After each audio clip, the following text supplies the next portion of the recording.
स्वानंद नावाचा शेतकऱ्यांची कहाणी। एक स्वानंद नावाचा शेतकरी होता। तो खूप कष्ट करीत असे। त्याचे काम म्हणजे एका गावाहून या गावाला पायी जाणं, तिथून बियाणे आणून विकणे आणि त्यातीलच बियाणे आपल्याही शेतात पेरणं। ते बियाणे आणायला जाताना तो कायम 2 पोती घेऊन जात असे। त्यातील एका पोत्याला छिद्र होतं, पण तरीही तो दोन्ही पोती भरून धान्य घेई आणि गावी येत असे। घरी पोहोचेपर्यंत छिद्र असलेलं पोतं बरंचसं रिकामं होत असे। ते पाहून शेतक याचा मुलगा आपल्या वडिलांना म्हणाला, तुम्ही हे फाटकं पोतं का घेत? त्यामुळे आपलं नुकसान होत आहे। त्यावर शेतकरी म्हणाला, हे मुला, असं नाही. असं केल्याने माझं नुकसान होण्याऐवजी खूप फायदाच झाला आहे।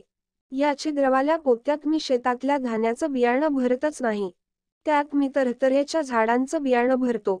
ज्या रस्त्याच्या कडेने मी जातो त्या रस्त्याच्या कडेला पोत्यातले बियाणे सांडत जातं, तिथे पाऊस पडल्याने ते बियाणं जमिनीत रुजतं, त्याची झाडे येतात।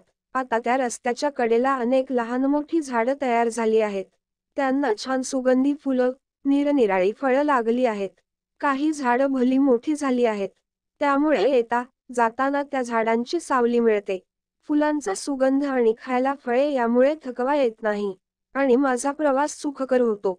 माझ्याप्रमाणेच तिथल्या इतर वाटसरूंनाही त्याचा फायदा होतो। त्यांच्या यावरचा आनंद पाहून मलाही समाधान मिळतं।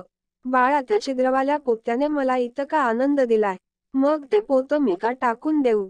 तात्पर्य असं की कुठल्याही वस्तूचा काही ना काही उपयोग होतोच। आपल्या भोवती असे बरेच लोक असतात। त्यांच्यात कुणी हुशार तर कुणी मंद, मुके, बहिरे, अंध अशा अनेक प्रकारचे लोक असतात। पण तरी त्यांना कधीच दूर सारू नको, कारण प्रत्येकाच्या अंगात काही ना काही चांगले गुण असतात। आपण तेच पाहायचे असतात, त्याचा आपल्याला फायदाच होतो। कहाणी आवडली असेल तर नक्की सबस्क्राईब करा। धन्यवाद।